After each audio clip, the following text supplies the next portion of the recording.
नमस्कार। आप देख रहे हैं सिनेमा हॉल और मैं प्रतिमा सिन्हा आपके सामने उपस्थित हूँ एक फ़िल्म की समीक्षा लेकर। 1 अगस्त को रिलीज़ हुई film the Holi fish humble bull creation के बैनर तले रिलीज़ हुई। इस फ़िल्म के लेखक और निर्देशक हैं विमल संदीप।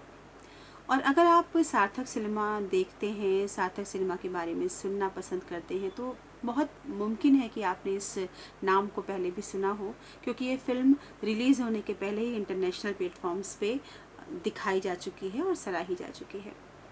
2017 में कोलकाता इंटरनेशनल फ़िल्म फेस्टिवल और 2018 में इटली में हुए रिलीजन टुडे फ़िल्म फेस्टिवल में ये फ़िल्म दिखाई गई, सराही गई। लेकिन सच ये भी है कि जब कोई फ़िल्म बनाई जाती है तो निर्माता, निर्देशक, पूरे बैनर को, पूरी टीम को इंतज़ार होता है उस तारीख़ का जब फ़िल्म रिलीज़ हो।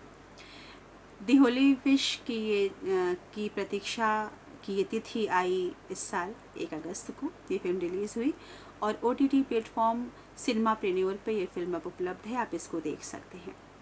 मैं इस फ़िल्म की उन दर्शकों में शुमार हूँ जिन्होंने इस फ़िल्म को सबसे पहले देखा, यानी पहली पंक्ति के दर्शकों में मैं शुमार हूँ। तो मैं एक दर्शक के रूप में इसकी समीक्षा करूँगी और उम्मीद करती हूँ कि मेरी समीक्षा आपको इस फ़िल्म के और करीब लाए, आपको इसको देखने के लिए प्रेरित करे। पहले एक छोटी सी कास्ट एंड क्रू के बारे में जानकारी दे देना चाहती हूँ मैं। DOP हैं विद्यानाथ भारती, जिन्होंने लेखक और निर्देशक के स्वप्न को दृश्य में बांधा है और क्या खूब बांधा है। एडिटर हैं नीलेश ओरान, जिन्होंने फ़िल्म की कमाल की एडिटिंग की है। साउंड डिज़ाइनर हैं नीलाद्रि शेखर रॉय और संगीत बहुत ही खूबसूरत स्कोर दिया है, बैकग्राउंड स्कोर रोहित शर्मा ने, जो अनारकली ऑफ आरा के संगीत के लिए पहले ही फेम में आ चुके हैं। जिन लोगों को आप पर्दे पे देखते हैं उनमें सैयद इकबाल अहमद हैं, जो कि इलाहाबाद रंगमंच का एक बहुत बड़ा नाम है। सुमन पटेल हैं, जो NSD की स्कॉलर हैं, रह चुकी हैं, और अश्विनी अग्रवाल, जिन्होंने बहुत ही कमाल का रोल किया है इस फिल्म में दया पंडा के रूप में। अफसोस है कि वो हमारे बीच अब है नहीं, लेकिन उनका अभिनय यादगार रहा है फिल्म में। इनके अलावा अभिनव शर्मा, निशांत कुमार, शिवकांत लखनपाल, ये और ऐसे तमाम कलाकार जिन्होंने फिल्म के छोटे बड़े किरदारों को निभाया है, ये आपको अंत तक बांध के रखते हैं। अब हम बात करें फिल्म की कहानी की, तो नाम से ही स्पष्ट है, द होली फिश, पवित्र मछली, एक फोक लोर, एक लोक कथा पर आधारित ये कहानी है। एक मछली जो समुद्र मंथन के दौरान अमृत जब निकलता है, देव और दानव में छीना झपटी होती है, अमृत छलकता है, एक बूंद उस मछली पे आ गिरती है और उसको वरदान मिलता है कि जो माघ मेला में उस मछली का दर्शन करेगा, उसका स्पर्श करेगा, उसे मोक्ष प्राप्त होगा, उसकी मनोकामना पूर्ण होगी। और आप समझ सकते हैं कि हमारे जीवन में एक मनुष्य के रूप में हमारी मनोकामनाएं हमारे लिए कितनी बड़ी शक्ति होती हैं, जो हमें कहीं भी खींच सकती हैं, और ख़ास तौर पे अतिरिक्त इच्छाएं जो होती हैं वो हमें ज़िंदगी भर चलायमान रखती हैं। चलते रहो, चलते रहो, एक अनदेखे गंतव्य की ओर हम चलते जाते हैं। और यही मानव प्रवृत्ति इस कहानी के मूल में है, जो पूरी फिल्म को बांध कर लेकर चलती है। फिल्म का जो पहला दृश्य है वो कमाल का दृश्य है, और उस दृश्य को अगर आपने देख लिया है तो आप पूरी फिल्म देखे बगैर रह नहीं सकते हैं। ग्रामीण स्त्रियां बैठी हैं, सर को पूरी तरह से ढांक के, घूंघट से, किसी का खुला भी है तो आँखों में जो एक घबराहट, एक जो चौकन्नापन और एक सहमापन होता है एक साथ ग्रामीण महिलाओं की आँखों में, उनके चेहरे पे वो दिखता है। एक स्त्री है जो ग्रामीण बोली में उस लोक कथा को सुना रही है। और इस फिल्म की खासियत ये है कि इस फिल्म का पूरा दृश्यांकन, छायांकन जो है वो हुआ है माघ मेला में। माघ मेला और मानिकपुर, जो इलाहाबाद के पास का गांव है, कस्बा है मानिकपुर, वहाँ होने की वजह से जो डायलेक्ट है इस फिल्म में संवादों का, वो इलाहाबादी है, उसके आसपास की आंचलिक बोली में है, और जो बहुत ही मीठी लगती है। हमारा सिनेमा ऐसी बोलियों से, ऐसे मिट्टी से जुड़े हुए जो डायलेक्ट्स हैं उनसे काफ़ी दूर हो चुका है। तो इस फिल्म में ये एक ट्रीट हमको मिलती है। फिल्म की कहानी अतिरिक्त इच्छाओं को लेके है, और ये अतिरिक्त इच्छाएं हमें कहीं ना कहीं अपने आगे एक दर्पण रख देती हैं। फिल्म एक गांव से शुरू होती है। गांव में एक नायिका है, गांव में एक वृद्ध व्यक्ति है। दोनों दो अलग स्तर पे खड़े हैं, दो अलग ध्रुव पे खड़े हैं, लेकिन दोनों की दौड़ एक ही है, दोनों की अतिरिक्त कामनाएं हैं। जो नायिका है वो नवविवाहित है, नवयुवती है, लेकिन उसका पति उसे छोड़कर बाहर रहता है और उसकी शारीरिक, मानसिक, भावात्मक बहुत सी इच्छाएं अधूरी हैं। वो मेला घूमना चाहती है, उसके पास कोई नहीं है। उसको मेले में घूमना है, झूले झूलने हैं, छोटी छोटी चीज़ें खरीदनी हैं, पति का हाथ पकड़ के दूर तक चलना है, लेकिन साथी नहीं है उसके पास। दूसरी ओर जो वृद्ध व्यक्ति हैं वो मोक्ष प्राप्ति या कोई अतृप्त उनकी मनोकामना है, जिसके लिए वो अपने अपने आप को, अपने लोगों को तैयार करना चाहते हैं कि वो वहाँ जाएं जहाँ पे उनकी कामना पूरी हो जाए, यानी माघ मेला, लेकिन वो नहीं जा पाते हैं। कहानी ये न केन प्रकारेण इन दोनों पात्रों को पहुँचाती है माघ मेला कैसे, इसके लिए आपको फिल्म देखनी पड़ेगी, लेकिन आखिर दोनों माघ मेला पहुँच जाते हैं और वहाँ भी इनकी अतृप्ति आप देख सकते हैं। जो नायिका है सरस, वो अपनी सास का हाथ छुड़ा के पहली बार पहुंची है मेले में, अथाह भीड़ है, मगर वो हाथ छुड़ा के भाग जाती है और वो भागती है बहुत ही अकुलाई सी, बेकल सी, वो सब कुछ घूम रही है, देख रही है, झूला झूल रही है और एक अजनबी का हाथ पकड़ के वो बहुत कुछ करती है, वहाँ पे घूमती है, झूले झूलती है, चाट पकौड़ी खाती है। और ये कहीं ना कहीं हमें हमारे अंदर देखने के लिए मजबूर करता है ये दृश्य कि हम भी इस जब मेले में आते हैं जीवन के, तो पता नहीं किसी के साथ चल पड़ते हैं, किसको अपना समझ बैठते हैं, वो अपना होता नहीं है।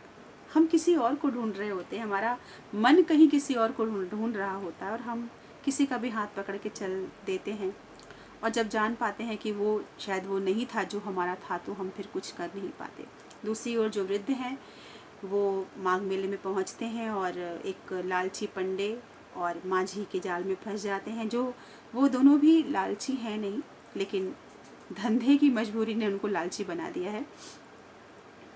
तो वो दोनों बहुत सारे कर्म कांड करवाते हैं उनसे, जिनके बाद भी उनका जो मंतव्य है, उनकी जो मोक्ष प्राप्ति की इच्छा है, वो पूरी नहीं हो पाती है।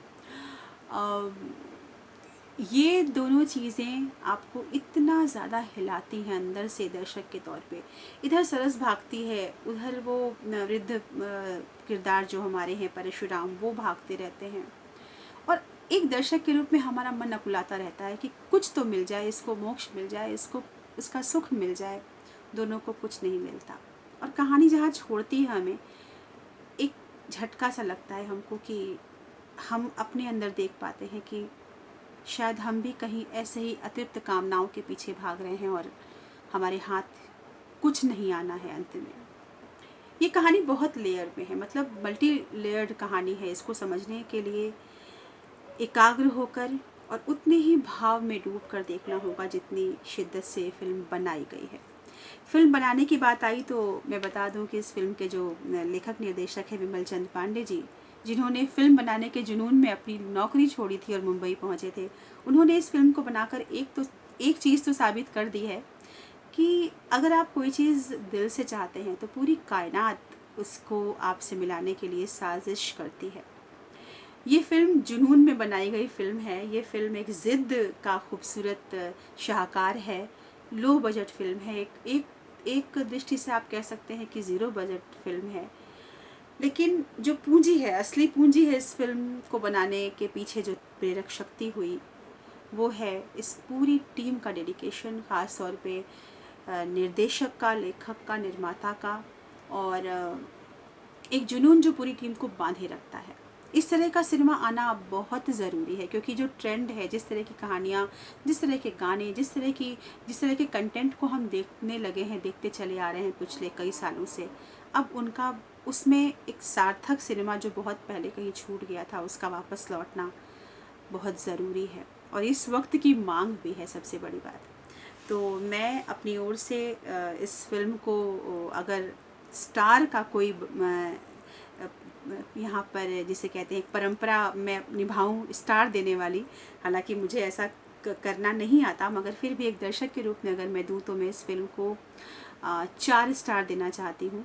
इसलिए देना चाहती हूँ 4 स्टार क्योंकि एक दर्शक के रूप में इस फिल्म ने मुझे बहुत देर तक रोके रखा, फिल्म देखने के बाद भी, फिल्म देखते वक्त तो आप डूबते ही हैं, फिल्म देखने के बाद भी आप मेले में ही कहीं घूम रहे होते हैं, अटका लेती है ये फिल्म आपको अपने साथ। ये इस फिल्म की सफलता है, ये इस फिल्म के लिए एक बहुत बड़ी उपलब्धि है कि देखने वाला अगर अपने को कहीं उसमें भागता दौड़ता देखना शुरू कर दे। और बहुत छोटी छोटी चीज़ें हैं, फेशियल एक्सप्रेशंस हैं, बहुत चीज़ें हैं। हालांकि इस फिल्म में अगर एक गाना होता, जो मेरा व्यक्तिगत मानना है, एक संगीत तो बहुत सुंदर है ही, बैकग्राउंड स्कोर, अगर एक निर्गुण जैसा कोई गाना होता जो जीवन की अतिरिक्त इच्छाओं को, हमारी मोक्ष की कामना को बांधता हुआ बैकग्राउंड में चलता, तो बहुत सुंदर हो सकता था। क्योंकि हम हिंदी सिनेमा के दर्शकों के लिए गाना बहुत महत्वपूर्ण होता है। कभी कभी हम फिल्म का नाम भूल जाते हैं, गाना याद रखते हैं। तो एक गाना होता तो शायद ये फिल्म थोड़ी सी और हमें बांध सकती थी, या हम ये कह सकते हैं कि इस फिल्म में थोड़ा सा और एक जादू जाग सकता था। लेकिन इसके बावजूद जब आप इस फिल्म को देखें तो आप ये ज़रूर महसूस कर पाएंगे कि शायद वो सरस की आँखें हैं, शायद वो उस वृद्ध किरदार का वो झुर्रीदार कपकपाता चेहरा है, जो आपको कोई कमी महसूस नहीं होने देता। और ये फिल्म एक मुकम्मल फिल्म है, एक कंप्लीट फिल्म है। बहुत सारी चीज़ें छूटी होंगी और छूटी हैं, तकनीकी रूप से मैं इसकी व्याख्या नहीं कर सकती, समीक्षा तो बिल्कुल नहीं कर सकती। तकनीकी रूप से जो भी चीज़ें इसमें रह गई या नहीं रह गई, ये विद्वान लोग बताएंगे। एक दर्शक के रूप में, एक अच्छे सिनेमा को खोजते हुए दर्शक के रूप में, ये फिल्म मुझे बहुत पसंद आई है। और मैं जानती हूँ कि अगर आप इसे देखेंगे तो आप सहमत भी होंगे मुझसे। तो मैं आपसे गुजारिश करूँगी कि इस फिल्म को देखें। ये सिनेमा प्रेन्योर पे उपलब्ध है और इसके नॉमिनल चार्जेस देकर आप इस फिल्म को देख सकते हैं। और इस फिल्म को देखने के बाद ये ज़रूर याद रखिएगा कि ये फिल्म से ज़्यादा एक अच्छा काम, एक सार्थक काम करने की ज़िद के पूरा होने का नमूना है, जिसको हमें सैल्यूट करना चाहिए। आप इस वक्त मेरे साथ प्रतिमा सिन्हा के साथ हैं। मैंने ये समीक्षा अपनी ओर से प्रस्तुत की, दोहली पेश की, और आप देख रहे थे सिनेमा हॉल। और आप देखते रहिए चैनल हमारा, क्योंकि इस चैनल पे बहुत सारी नई चीज़ें जो बाकी कहीं आपको नहीं सुनने को मिलती हैं। नमस्ते।